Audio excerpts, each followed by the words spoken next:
मैत्रिणींनो, बाहेर उन्हाचा कडाका वाढायला लागला. आता ऊन म्हटलं की सगळ्यात पहिलं टेन्शन आपलं जे वाढतं ते म्हणजे टॅनिंगचं आणि सनबर्नचं. मुळात यामध्ये कोणत्या उपयुक्त अशा सनस्क्रीन्स आहेत ज्या आपण वापरल्या पाहिजेत, त्या नेमक्या कशा निवडल्या पाहिजेत आणि कशा अप्लाय केल्या पाहिजेत जेणेकरून आपली त्वचा 100% प्रोटेक्टेड राहील, या सगळ्या प्रश्नांची उत्तर देणारा हा व्हिडिओ शेवटपर्यंत पहा. नंबर 1 ते म्हणजे ला शील्ड SPF 40 मिनरल सनस्क्रीन. आता मुळात हे जे सनस्क्रीन आहे ते डर्मॅटॉलॉजिकली टेस्टेड आहे आणि सगळ्यात आवडतं त्यांचं हे सनस्क्रीन आहे. ऑइल फ्री असल्यामुळे त्वचेवरचा चिकटपणा जो आहे ना, कुठल्याही प्रकारचा तो सोडत नाही. ज्यांची त्वचा ऑइली आहे किंवा अति सेन्सिटिव्ह आहे अशांसाठी हा एक सर्वोत्तम पर्याय मानला जातोय. नंबर 2 आहे ते म्हणजे न्यूट्रिजनाचं ultra sheer dry touch SPF 50+ sunscreen. हे खूप हलकं असं सनस्क्रीन मानलं जातं, जे लावल्यावर त्वचेमध्ये इझिली मुरतं आणि वॉटरप्रूफ असल्यामुळे घामामुळे ते निघून सुद्धा जात नाही. बाहेर फिरणाऱ्या लोकांसाठी किंवा जे जास्त ट्रॅव्हल करतात किंवा खेळाडू जर तुम्ही असाल तर त्यांच्यासाठी अत्यंत उपयुक्त असं हे सनस्क्रीन आहे. Number 3 minimalist SPF 50 with multivitamin sunscreen, ज्यामध्ये जीवनसत्व भरपूर आहेत. हे त्वचेमध्ये पोषण सुद्धा देतात आणि कुठल्याही प्रकारचा व्हाईट लेअर जो आहे तो सोडत नाहीत. कोरडी त्वचा तुमची असेल किंवा अगदी सामान्य तुमची त्वचा असेल तरी सुद्धा ते फायदेशीर आहे. नंबर 4 आहे ते म्हणजे रिक्वलचं ultra matte dry touch sunscreen. जर तुम्हाला मॅट फिनिश हवी असेल तर हे बेस्ट आहे. हे सिलिकॉन बेस्ड सनस्क्रीन असल्यामुळे मेकअपच्या खाली तुम्ही ॲज अ प्रायमर म्हणून सुद्धा वापरू शकता. ज्यांना मेकअप करायला आवडतो किंवा माझ्यासारखा ज्यांचा जॉब आहे की त्यांना दररोज मेकअप करायचा आहे त्यांच्यासाठी अत्यंत बेस्ट हे मानलं जात आहे. सो नंबर 5 आहे लोटस हर्बलचं SPF 50 सनस्क्रीन, जे आहे ते सुद्धा पूर्णपणे नैसर्गिक घटकांपासून बनलेलं सनस्क्रीन आहे. टॅनिंग घालवण्यासाठी हा खूप जुनं आणि खात्रीशीर असं हे नाव आहे. ज्यांना हर्बल प्रोडक्ट्स आवडतात त्यांच्यासाठी अत्यंत उत्तम आहे, कारण यामध्ये नैसर्गिक घटकांचा वापर केलेला आहे. ज्यांच्या डोक्यामध्ये हा विचार असतो की नैसर्गिक घटक असतील तर आपण सेफ राहू, त्यांच्यासाठी सर्वोत्तम आहे. यानंतर नंबर 6 ते म्हणजे ॲक्वालॉजिकाचं ग्लो प्लस ड्यूई सनस्क्रीन.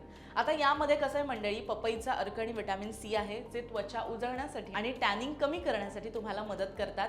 ज्यांना उन्हात गेल्यावरती त्वचा काळवंडण्याची भीती वाटते त्यांच्यासाठी एकदम बेस्ट असा हा पर्याय आहे. 7वं जे सनस्क्रीन आहे ते आहे फिक्स डर्माचं Shadow SPF 50+ gel sunscreen.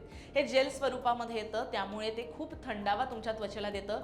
Sunburn झालेल्या त्वचेसाठी अत्यंत आरामदायी असं हे सनस्क्रीन आहे. सगळ्या स्किन टाईपसाठी एकदम बेस्ट असं सनस्क्रीन हे मानलं जात आहे. आता मुळात हे सगळे वापरत असताना, हे 7 बेस्ट सनस्क्रीन वापरत असताना काही बोनस टिप तुम्हाला देते. उन्हाळ्यात जाण्यापूर्वी 20 मिनिटं आधी सनस्क्रीन तुम्ही लावलं पाहिजे, म्हणजे ते थोडं सेटल डाऊन होईल. प्रत्येक 3 ते 4 तासांनी सनस्क्रीन तुमच्याकडे असलं पाहिजे, जे तुम्ही लावलं पाहिजे, रिअप्लाय केलं पाहिजे. ढगाळ वातावरण असेल, ह्युमिडिटी असेल तरी सुद्धा सनस्क्रीन लावायला विसरू नका. आता मुळात सनस्क्रीनमध्ये SPF असतं आणि PA रेटिंग असतं, ते म्हणजे नेमकं काय असाही प्रश्न आपल्याला पडतो. तर कसं आहे मंडळी, SPF फक्त लावून चालत नाही, तर सनस्क्रीनमध्ये हे दोन्ही घटक असले पाहिजेत. आता SPF म्हणजे काय, सन प्रोटेक्शन फॅक्टर. हे तुमचे UV किरणांपासून आपलं संरक्षण करतात, ज्यामुळे त्वचा सनबर्न जर होणार असेल, ज्या UV किरणांपासून होते त्याच्यापासून प्रोटेक्शन मिळतं. SPF 30 तुम्हाला उन्हापासून 97% वगैरे मदत करत असतं, किंवा SPF 50 असेल तर साधारण 98% तुम्हाला यामुळे संरक्षण मिळतं. आता PA रेटिंग म्हणजे नेमकं काय, बरेचदा SPF लिहिल्यानंतर सनस्क्रीनवरती मी तुम्हाला स्क्रीनवर पण दाखवीन की PA+++ असं लिहिलेलं असतं, तेच म्हणजे PA रेटिंग. हे UV किरणांपासून संरक्षण देतं, ज्यामुळे त्वचेवरती सुरकुत्या बरेचदा या UV किरणांपासून पडतात किंवा अकाली वृद्धत्व येतं, त्यांच्यासाठी PA+++ असणं खूप गरजेचं आहे. आता 2 फिंगर नियम हा सनस्क्रीनमध्ये वापरला पाहिजे. अनेक जण सनस्क्रीन लावताना ना खूप कमी प्रमाणात लावतात, ज्यामुळे पूर्ण प्रोटेक्शन तुमच्या चेहऱ्याला किंवा अंगाला मिळत नाही.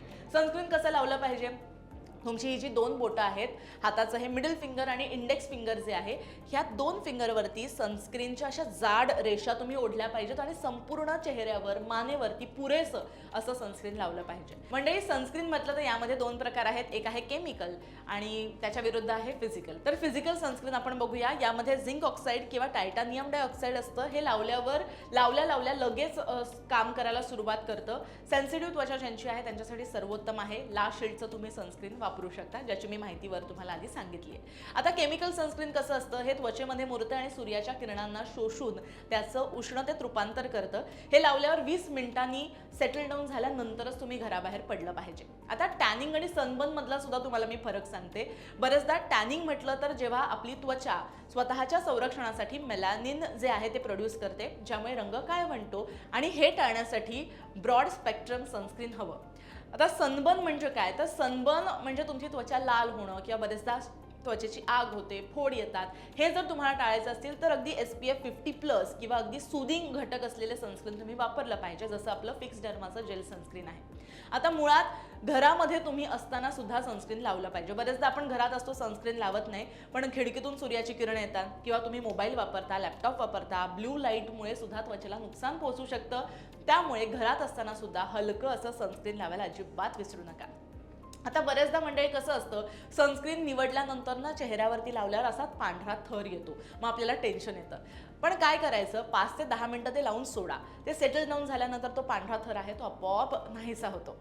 त्याचबरोबर एक्सपायरी डेटसुद्धा पहा. सनस्क्रीन हे जुनं झालं तर ते तुम्ही टाकलं पाहिजे, कारण ते फार चांगलं काम करत नाही.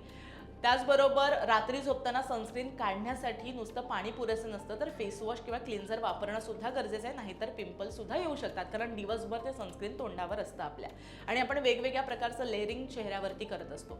तर या सगळ्या ज्या काही प्रो टिप्स आहेत त्या तुम्हाला मी दिल्या आहेत. त्याचबरोबर कुठले बेस्ट सनस्क्रीन आहेत हे सुद्धा मी तुम्हाला सांगितलेले आहेत. यंदाच्या उन्हाळ्यामध्ये सनबर्नपासून किंवा टॅनिंगपासून स्वतःच्या त्वचेला वाचवायचं असेल तर नक्की हा व्हिडिओ उपयुक्त आहे, कारण आता उन्हाळा म्हटलं की सुट्टी चालू झाली, सुट्टी म्हटलं की बाहेर फिरणं आलं आणि उन्हामध्येच आपण जास्त फिरतो असं मला वाटतं. त्यामुळे स्वतःला हायड्रेट ठेवा आणि त्याबरोबर यासुद्धा टिप्स फॉलो करा. बाकी हा व्हिडिओ तुम्हाला कसा वाटला मला नक्की कमेंट करून सांगा. या सनस्क्रीनच्या ज्या लिंक्स आहेत त्याही मी टाकीन, किंवा तुम्ही हे नाव कुठल्याही शॉपमध्ये जाऊन त्यांना सांगितलं तरी ते तुम्हाला इझिली देणार आहेत, कारण इझिली अवेलेबल असे हे प्रोडक्ट आहेत ऑनलाईन आणि ऑफलाईन सुद्धा. सो वापरा, कसं वाटतंय ते मला नक्की कमेंट करून सांगा आणि लोकमत सखीला फॉलो सबस्क्राईब करायला विसरू नका.